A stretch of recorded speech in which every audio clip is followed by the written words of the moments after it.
الرحمن الرحیم۔ بلا لیا تھا شام میں بصرے سے ایک ایسی خاتون کو جس نے جنگ صفین میں مولا علی کے مزمحل لشکر کو منظم کیا، جس نے مولا علی کے بعض بھاگتے ہوئے سپاہیوں کو یہ کہہ کر بلایا کہ جسے چھوڑ کر جا رہے ہو اسی کا سامنا قیامت میں ہوگا۔ کہاں جا رہے ہو چھوڑ کر؟ اور مولا کے وہ فضائل پڑھے کہ لشکر واپس آ گیا۔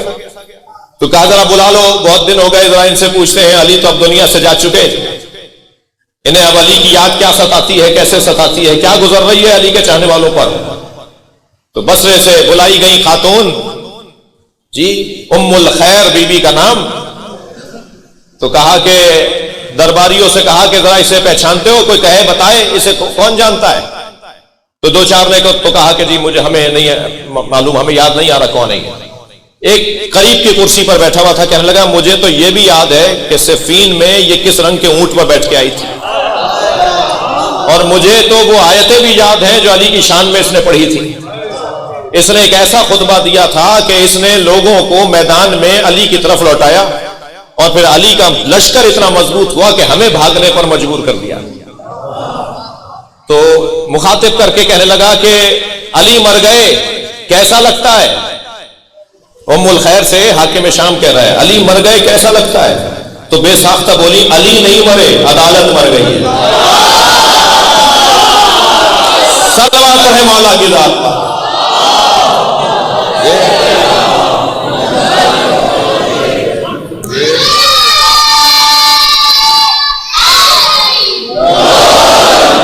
اللہ اکبر، جو ذات عدل بن جائے۔ آمادہ ہے بات آگے بڑھے؟ دیکھیے یہ جو مولا نے فرمایا لو کشف الغطا لمزدت تو یقینا، اگر میری آنکھوں کے سامنے سے حجاب ہٹا دیے جائیں تو میرے یقین میں اضافہ نہیں ہوگا۔ تو یقین میں تو ویسے ہی اضافہ نہیں ہوتا، یقین تو ہوتا ہی وہ عالم، وہ کیفیت ہے جو مکمل ہو۔ جو یقین تک پہنچ جائے پھر اب اس میں اضافے کی گنجائش ہی نہیں ہے۔ علم سے یقین کا سفر، گمان سے یقین کا سفر تو کہا جا سکتا ہے کہ پھر میرے گمان میں اضافہ نہیں ہوگا، مثلا جس میں اضافہ ممکن ہو نا۔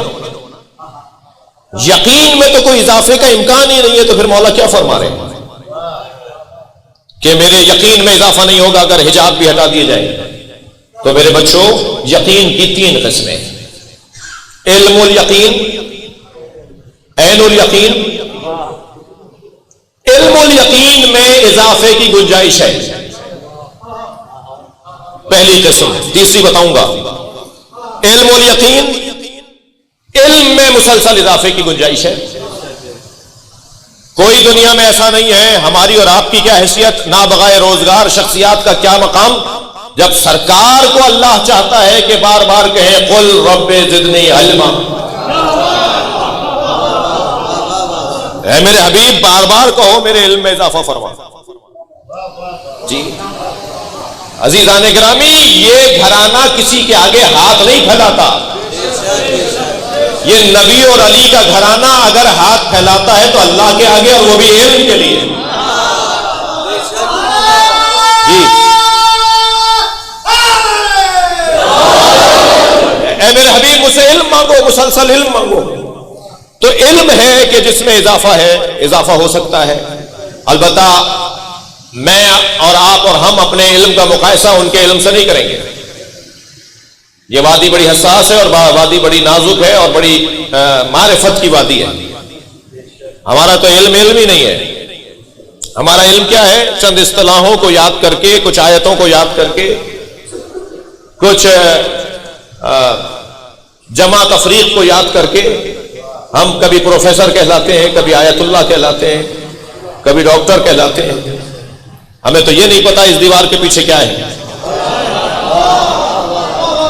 ہمارا علم کہاں ہے؟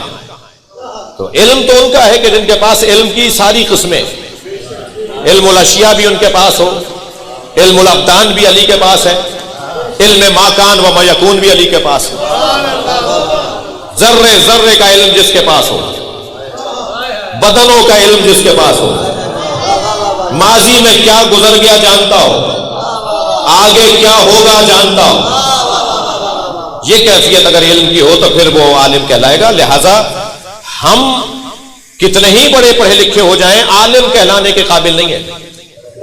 علامہ فہامہ تو حد ہے اور حدوں سے گزرنے والی بات ہے۔ جی مولا علی فرماتے ہیں نحن العلماء، تھکے تو نہیں آپ؟ نحن العلماء وشیعتنا متعلمون، ہم اہل بیت عالم ہیں، ہمارے شیعہ سب شاگرد ہیں۔ لہذا ہمیں صرف شاگرد بن کے رہنا ہوگا، اور جو شاگرد بننے کی نیت سے رہ رہا ہو نا تو وہ بچے سے بھی اچھی بات لے لے گا، اور جس نے اپنے اوپر خول چڑھا لیا ہو کہ میں تو بہت دانشور ہوں، پڑھا لکھا ہوں، تو وہ پھر کسی بڑے کے ٹوکنے کو بھی پسند نہیں کرے گا۔ لہذا میں ان بچوں اور جوانوں سے کہہ رہا ہوں، میری خوش قسمتی ہے کہ مجمع میں 50% سے زیادہ مجمع جوانوں کا ہے۔ پاکستان کا مستقبل بیٹھا ہے، پاکستان کا مستقبل بیٹھا ہوا ہے۔ میں ان سے مخاطب ہوں کہ اپنے آپ کو ہمیشہ شاگرد رکھنا، اپنے آپ کو ہمیشہ سیکھنے والا رکھنا، کبھی اپنے آپ کو یہ نہ سمجھنا کہ تم کچھ ہو گئے ہو۔ بس جس نے جس دن یہ سوچ لیا کہ میں کچھ ہو گیا ہوں، وہی دن اس کی واپسی کا ہے، وہی دن اس کے زوال کا شروع ہو جائے گا۔ تو عالم صرف اہل بیت ہے، ہم سب سیکھنے والے ہیں، ہم سب مانگنے والے ہیں، ہم سب پوچھنے والے ہیں۔ مجھے خوشی ہو رہی ہے 90% لوگوں نے ماسک لگایا ہوا ہے، اور جنہوں نے نہیں لگایا ہوا کچھ دیر کے لیے ذرا اس بڑے ماسک سے بچنے کے لیے یہ والا لگا لیجئے، جو خدا نخواستہ پھر کوئی مشینوں پہ لگایا جائے، اور پھر ہمیں جواب بھی دینا پڑتا ہے مختلف فورموں پر کہ یہ قوم الحمدللہ صلوات پڑھے محمد و آل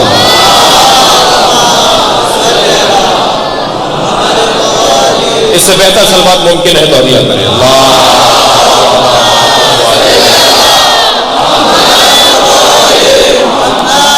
علم الیقین، میرے مضمون کو اپنے ہاتھ میں رکھیے گا۔ علم الیقین، علم الیقین وہ علم ہے، وہ یقین ہے کہ جس میں اضافہ ہے، اور ہم سب اضافے کی کیفیت میں ہیں، ہم سب کو اضافہ چاہیے، ہمیں اور چاہیے، ہمیں اور چاہیے۔ وہ جو نبی مکرم سے اللہ کہہ رہا ہے مجھ سے اور علم مانگو، وہ علم ذات الہی ہے، وہ علم ذات الہی ہے جسے نبی سے کہا جا رہا ہے کہ اور مانگو، جس کی کوئی حد نہیں ہے، جس کی کوئی حد نہیں ہے اسے اور مانگنے کی بات ہو رہی ہے۔ یہ والا علم نہیں ہے جو آج بکھرا پھرتا ہے اور جگہ جگہ مل جاتا ہے، یہ علم نہیں ہے۔ اس سے تو کہیں زیادہ علم مولا نبی جو لعاب دہن مصطفیٰ لے لیں تو ان کے پاس موجود ہے۔ حضرت ابو ذر غفاری کے ساتھ گزر رہے، ایک مرتبہ صحرا سے ایک جگہ سے گزر ہوا کہ جس میں ان گنت چیونٹیاں نظر آئیں، جی شاید اربوں کھربوں چیونٹیاں نظر آئیں، تو حضرت ابو ذر نے فرمایا یا علی، اللہ جانتا ہے کہ ان کی تعداد کتنی ہے۔ تو مولا نے مسکرا کے فرمایا میں ان کے نر اور مادہ کی تعداد بھی جانتا ہوں۔ جی تو یہ علم الاشیاء، علم الابدان، بدنوں کا علم، جی ڈاکٹر حضرات باڈی کے علم کو جان لیں تو یہ ڈاکٹر کہلاتے ہیں۔ تو بدن صرف میرا اور آپ کا تو نہیں ہے، بدن جانور کا بھی ہے، یہ ممبر بھی بدن ہے، یہ مائک بھی بدن ہے، یہ کیمرہ بھی بدن ہے، یہ بدن تو ہزاروں تو اسی جگہ گن لیں گے تو 1000 بدن تو امام بارگاہ میں نکل آئیں گے۔ بدنوں کی قسمیں، ہر بدن کی قسم اگر کوئی جانتا ہو تو وہ علم الابدان کا عالم ہے۔ بدنوں میں عزیزان گرامی بیج بھی تو ہے، درخت بھی تو ہے، پتھر بھی تو ہے، یہ سب بدنوں کی قسمیں ہیں۔ ان سب کے بارے میں جاننے والے کو علم الابدان کا عالم کہا جاتا ہے۔ یہ بھی علی کے ہاں کمال پر، اس علم ابدان میں بھی مولا کائنات یکتا ہے، تنہا ہے، اکیلے ہیں، علی جیسا کوئی اور نہیں ہے۔ جی یہ فلکیات کا علم، یہ فضاؤں کا علم، یہ ستاروں اور سیاروں کا علم، یہ زمین اور ذرات کا علم۔ ایک شخص کو دیکھا وہ کاشت کر رہا ہے، حضرت نے آواز لے کر فرمایا کاشتکار تھا، کیا چاہتے ہو، کیا بونا چاہتے ہو؟ کہنے لگا بھنڈی بونا چاہتا ہوں۔ حضرت گھوڑے سے اترے، مٹھی میں اپنی خاک اٹھائی اور سے دیکھ کے فرمایا نہیں اس میں کدو اچھا ہوئے گا.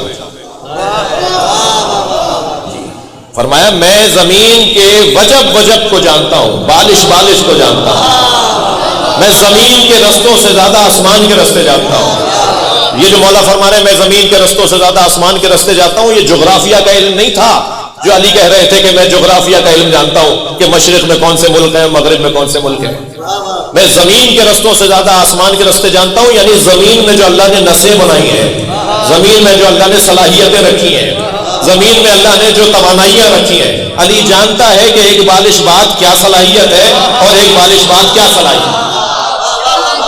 یہ علم, اس کی مثالیں موجود ہیں. میں جلدی جلدی آپ سے عرض کر رہا ہوں, اس کی مثالیں موجود ہیں کہ مولا نے کہاں کس انداز سے اس علم کا اظہار فرمایا ہے. جی فلکیات کا علم, علم الیقین ذہن میں رہے, ذرا گرہ باندھے رہے میرے بچے. فلکیات کا علم, یہ جتنا علم میں یقین, علم والا یقین بڑھے گا, علم الیقین بڑھے گا, اتنا ہی انسان کے لیے بنیاد بنے گی عین الیقین کا سفر کرنے کے لیے. یعنی علم الیقین کو مضبوط کریں تاکہ آنکھیں کھلیں. آنکھیں کھلیں گی نہیں اس وقت تک جب تک کہ معلومات کا ذخیرہ نہیں ہوگا, حقائق سے آگاہی نہیں ہوگی,